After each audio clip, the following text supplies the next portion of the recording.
Hello guys, welcome back to another blog.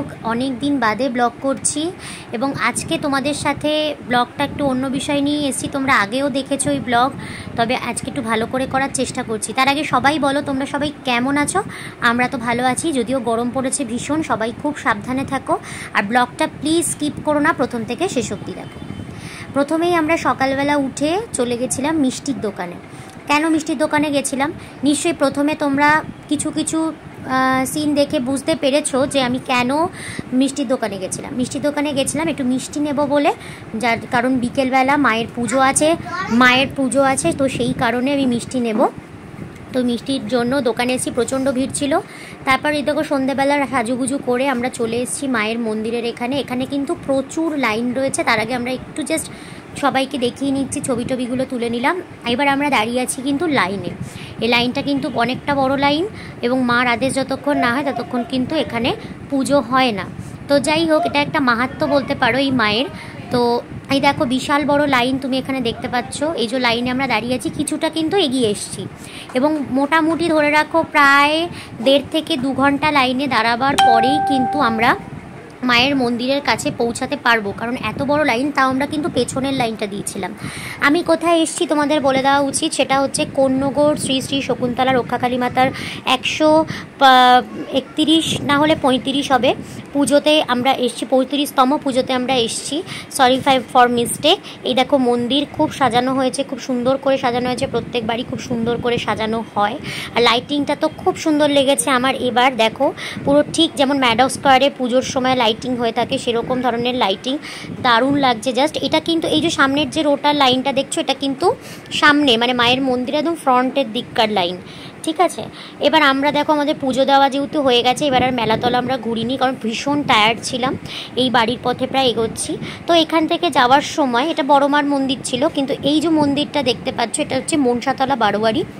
এটা কিন্তু ছোটো মায়ের মন্দির আমরা বলে থাকি। তো এই ছোটো মাকে দেখবো আমরা। একই রকমের মুখ, শকুন্তলা মায়ের মতোই মুখ, কিন্তু এই মন্দিরেও অনেকে পুজো দিয়ে থাকেন।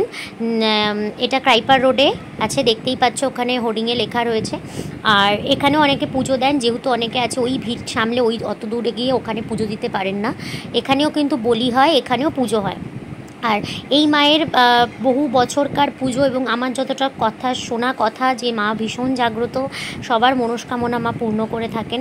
তাই অনেকে আছে ছাগ বলির ব্যবস্থা করেন, মনস্কামনা পূর্ণ হলে মাকে ছাগ বলি দেন, কেউ শাড়ি দেন, যেটা নর্মালি আমরা কালী পুজোয় দেখে থাকি সেরকমই। তো এখানে কিন্তু প্রচুর পরিমাণে বলি হয়। আর এই যে দেখছো মায়ের বলির জায়গাটা আমি প্রণাম করে নিচ্ছি। এরপর আমি একটু সামনের দিকে এগিয়ে যাব, কারণ আমি শকুন্তলা মায়ের ছবিটা নিতে পারিনি। তার কারণটা হচ্ছে এত মারাত্মক ভিড় ছিল, আমার একার পক্ষে ওখানে দাঁড়িয়ে পুজো দেব না ভিডিও করব, তাই আমি ভিডিওটা নিতে পারিনি। তাই আমি ফেরার পথে ছোটো মাকে তোমাদের দেখিয়ে দিলাম। একই দেখতে দুই মা, কি শুধু একটু আলাদা হয়ে থাকে শকুন্তলা মায়ের মুখটা। যাই হোক, আমি ওই জন্য এখানে তোমাদেরকে এইভাবেই এই মায়েকেই শেয়ার করলাম। তোমরা দেখে নাও ভালো করে। যারা আসতে চাও তারা অবশ্যই আমার সাথে যোগাযোগ করো, আমি ডিটেলস বলে দেবো তোমাদেরকে। এবং খুব ভালো সারা রাত্রি ধরে পুজো হয় এবং ভোরবেলা কিন্তু মায়ের বিসর্জন হয়ে থাকে। মা কিন্তু ভীষণভাবে জাগ্রত। মায়ের মানে কৃপা আমি বলবো অসীম। মা সবাইকে মঙ্গল করেন, সবার ওপর আশীর্বাদ বর্ষণ করেন।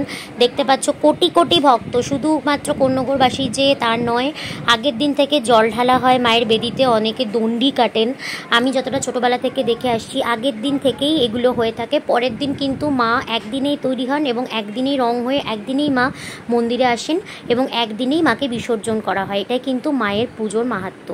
আর দেখতেই পাচ্ছ এখানে ভিড়টা কম বলে আমি বারবার বলছি এখানে ভিডিওটা করেছি। যাই হোক, এবার আমাদের ফেরার পালা। দেখতে পাচ্ছ মুখ চোখের অবস্থা ভীষণ খারাপ। একে তো কালকে প্রচণ্ড গরম ছিল, তার মধ্যেই আমরা পূজা প্রাঙ্গণে গেছিলাম এবং পুজো দিয়েছি। এবার আমরা বাড়ির পথে যাব। তো সারাদিনকার এই যে একটা প্রত্যেক বছরের 1 বছরের অপেক্ষা আমাদের থাকে যে এই মায়ের পুজোতে আসবো, মাকে দর্শন করব।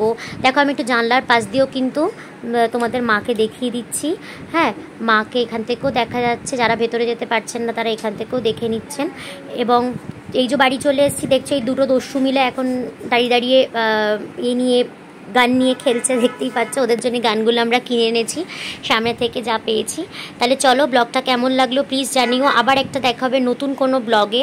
ততক্ষণে সবাই খুব ভালো থেকো, সুস্থ থেকো। আর হ্যাঁ, কে কোথা থেকে দেখছো প্লিজ কমেন্ট করে জানিও, তাহলে আমারও ভালো লাগবে যে তোমরা কে কোথা থেকে আমাকে ফলো করছো। আর এই যে পুরো এটা দেখতে পাচ্ছ, এখনও কিন্তু প্রচুর দর্শক দাঁড়িয়ে আছেন। চলো টাটা, পরবর্তী ব্লগে